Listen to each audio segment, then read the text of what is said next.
So this question is really about identifying which of the answer choices matches the graph of the system of equations. So you can just punch this in Desmos and just match the graph with the answer choices. So that's an easy way to do it. If you're just doing it conceptually, we can look at the extremes here, find the y-intercept. So when x is 0, this point would be 0, comma 53. Here also would be 53, comma 0 when y is 0. So it's going to be line with slope of -1 or 45 degrees. If I look at the answer choices, A, y-intercept is 40, so that one is out.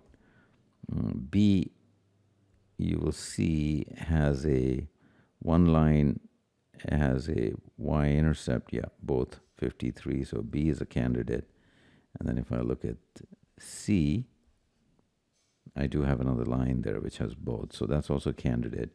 And then D is out because you have either a straight line, there's no x-intercept of that value. So it's between B and C, and then I just have to consider this part of the graph. So this is if you were to just do it conceptually.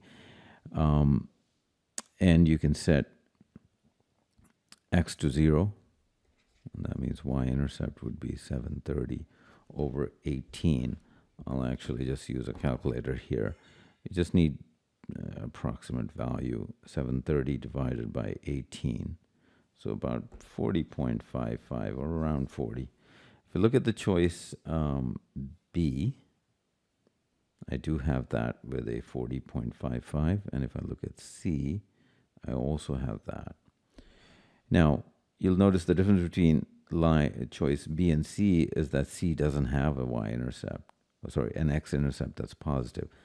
X-intercept here is a positive value, which is when y is 0, x would be 730 over 11, which would be 60 something, 65 approximately. And you'll see that is the case with choice B. It's drawn something like that.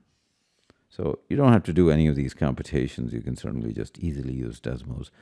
But I would at least make sure that you can qualitatively quickly graph out any straight lines in the exam, because that would be helpful in other questions.